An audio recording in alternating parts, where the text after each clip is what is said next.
In today's video, I'm going to be sharing my 4 tips to help you make intermittent fasting easier. Whether you're a beginner or maybe you have been practicing intermittent fasting, but you feel like you're struggling through your fasting window, these 4 tips will help your next fast.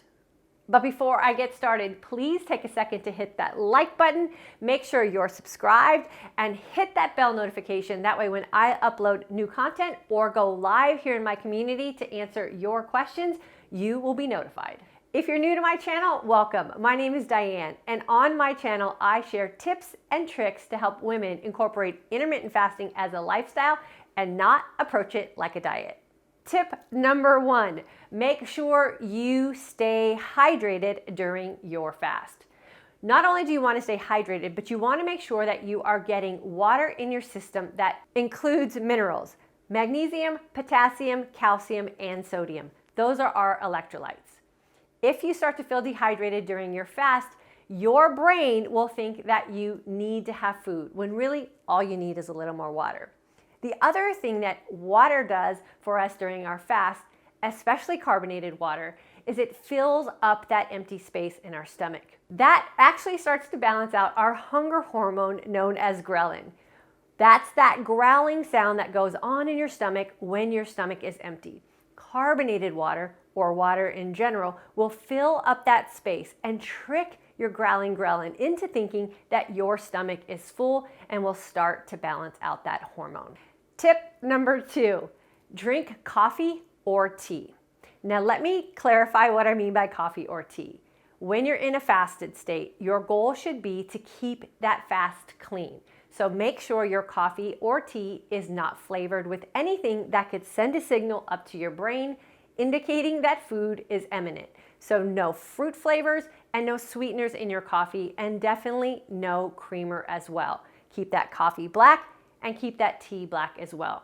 That little bit of extra caffeine will give you that boost of energy that you need to get through your next fast. Tip number 3, feast well. What do I mean by this?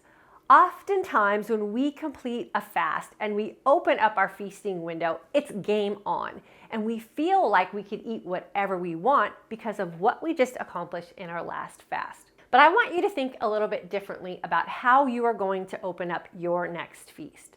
Think about how this feast is going to support your next fast. You want to make sure you're feasting with the Keto-Like Approach.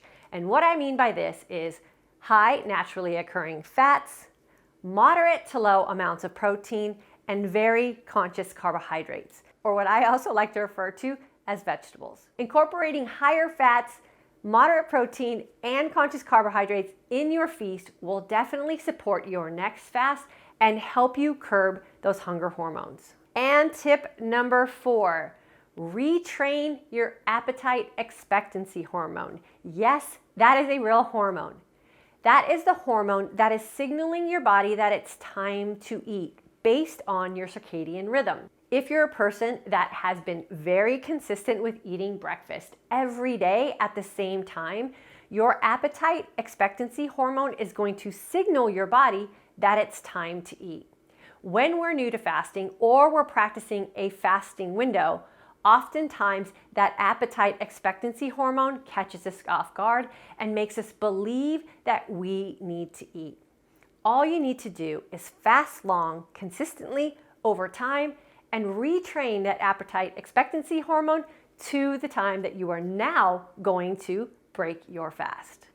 One little tip about retraining that appetite expectancy hormone is don't watch the clock and keep yourself busy during your fasting window. So really quick, I'm going to go through those 4 tips once again. Number 1, stay hydrated. Mineralized water is the best, making sure that you keep your electrolyte levels up and you don't get dehydrated. Carbonated water is an excellent little trick to trick that ghrelin into believing you have a full stomach when all you're doing is drinking more water. Number 2, coffee and tea are a plus during your fasting window. Just make sure that they are not sweetened and you are drinking them black. Number 3, feast well. Support your next fast with what you're doing in your current feast. Change your mindset about what you just accomplished in your last fast and consider higher naturally occurring fats, moderate to low amounts of protein, and incorporating a conscious carbohydrate approach to your plate. And then the fourth tip is retraining that appetite expectancy hormone. Don't let old feasting times trick you into thinking that you need to break your fast. Set the amount of time that you want to stay in a fasted state, indicate the time that you want to break your fast, and then keep yourself busy.